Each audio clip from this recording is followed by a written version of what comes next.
Salut les investisseurs, dans cette vidéo, on va analyser ensemble un dossier qui m'a été demandé dans le canal Telegram. Vous pouvez le rejoindre via le lien qui se trouve dans le commentaire épinglé de cette vidéo. Pensez à vous abonner à la chaîne si ce n'est pas déjà fait. Et on commence tout de suite avec la société Equasense. Donc avant, elle s'appelait Pharmagest Interactive. On est sur un éditeur de logiciels spécialisé dans la verticale pharmacie. En fait, le logiciel équipe les pharmacies, les pharmacies, les officines de pharmacie. Donc du coup, on est sur un cours de l'action qui a complètement dévissé depuis 2021. On a presque été divisé par 4. Est-ce que c'est le moment de s'y intéresser? On va regarder ça ensemble. On est sur une croissance du chiffre d'affaires en médiane de 8,3%. En 2023, on a seulement affiché 3% de croissance si on arrondit. Donc c'est pas fantastique. En plus, il y a des acquisitions pour essayer de stimuler cette croissance. Mais bon, ça ralentit pas mal. Donc on va voir, il y a une publication cette semaine, donc à voir ce qu'il en est de la croissance, mais là-dessus on arrive à maturité. On est plus sur on est plutôt sur une mid cap. Bon, allez, ça reste une small cap, on va dire quand même, mais une grosse small cap. Donc c'est normal que la croissance faiblisse. Et puis après, une fois qu'on a équipé tout le marché français, il y a plus de part de marché à conquérir, en tout cas en termes de croissance. Donc il y a plus forcément de part de marché à conquérir. Bon. Maintenant, on peut regarder les taux de marge. Alors, malheureusement, on est sur des taux de marge qui sont en chute depuis 2020.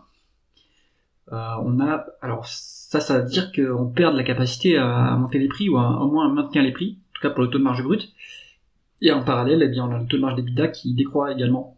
Donc on n'arrive pas à atténuer avec une meilleure efficience opérationnelle. Et le taux de marge net suit la trajectoire. Donc là, il faut aller comprendre qu'est-ce qui se passe. Est-ce qu'on perd des parts de marché en fait, et du coup le taux de marge brut entraîne toutes les autres marges. Et donc il faudrait regarder la compétition, enfin les concurrents, pour savoir ce qui se passe. Est-ce qu'il y a un autre éditeur de logiciels? Il y a beaucoup d'éditeurs de logiciels européens qui essayent de s'infiltrer sur le marché français, par exemple Visma qui fait des acquisitions de logiciels sur des verticales spécifiques. Donc là il y a un problème de positionnement concurrentiel pour Equasense. Les marges l'affichent clairement. Le management, à mon avis, il doit être compétent, mais il n'arrive pas à lutter contre cette chute-là. Donc, ça c'est aller creuser de plus près. Il faut regarder la stratégie, l'environnement concurrentiel de la boîte, parce que les taux de marge, en fait, montrent que on est mal positionné. Ensuite, la conversion des bénéfices nets en free cash flow. On a une légère déperdition de bénéfices nets en free cash flow. Est-ce qu'on a un problème sur la variation du BFR? Oui, pour 32 millions, c'est rien d'extraordinaire, c'est pas énorme non plus. Est-ce qu'on a des capex? Ouais, on a des capex qui sont énormes. Et malgré ces capex, on arrive en décroissance, on a une croissance qui faiblit complètement. Donc, et en plus, ça a l'air d'accélérer ces dépenses en capital. Donc là, il y a un problème sur l'effectivité des dépenses en capital de la société. Qui font que on a une légère déperdition sur les free cash flow. Est-ce qu'on a autre chose après du other non-cash items? Ouais, on a pas grand chose, 24 millions. Donc la principale différence, ça va être ça, ça va être les dépenses en capital supérieures, dépréciation amortissement, et on continue à investir massivement, mais la croissance n'est pas au rendez-vous, donc là il faut questionner cette allocation du capital. Moi clairement, j'ai l'impression que Equasense malheureusement est en train de perdre des parts de marché, et c'est pour ça que les métriques sont pas extraordinaires. On peut regarder le rendement des capitaux investis, donc la rentabilité opérationnelle. C'est pareil, on a atteint un sommet en 2022, donc depuis 2020 on était en ascension, on avait au début de la période on était au-dessus de 17%, mais là on est quasiment au point bas, donc pareil, la rentabilité est en train de se dégrader. Donc là pareil, ça nous indique aussi que la société est en train de perdre des parts de marché, je pense. Et là c'est pas très, ce niveau de rentabilité est quand même très bon, et vu que la croissance est un peu faible, ça nous permet de dégager du cash. Mais voilà, est-ce que le cash, on a beau l'investir en dépenses en capital, ça ne permet pas de gagner des parts de marché et de réalimenter la croissance. Donc en fait, je pense que pour cette société, il va falloir rendre le cash aux actionnaires et puis plier l'activité, puisqu'ils sont en train j'ai l'impression de perdre des parts de marché. Si on regarde la dette nette, en revanche là il y a pas de problème, on est à la moitié de l'EBITDA, donc il y a pas de souci d'endettement. Et est-ce qu'il y a du cash qui est rendu aux actionnaires? On est sur un dividende qui était en augmentation croissante, donc je pense que alors il n'est pas encore affiché le dividende, mais je pense qu'il va continuer à augmenter ce dividende, puisque de toute façon on n'a plus besoin d'autant de cash qu'avant.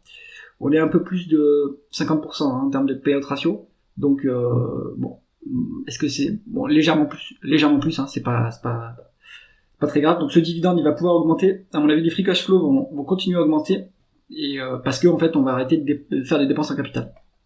Ce qu'on voit, c'est qu'il y a un peu de dilution également, mais bon, c'est pas violent, hein. La dilution qu'il y a, ça va être des actions gratuites pour le management.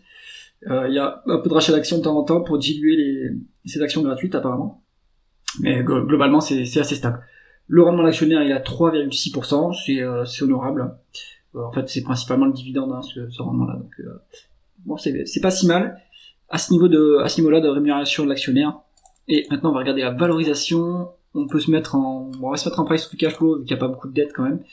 Et voilà, hein, en fait, ce qui se passe, c'est que bien le multiple s'ajuste au ralentissement de la croissance. Alors, on avait quand même une fenêtre de tir plus intéressante au début de l'année 2024.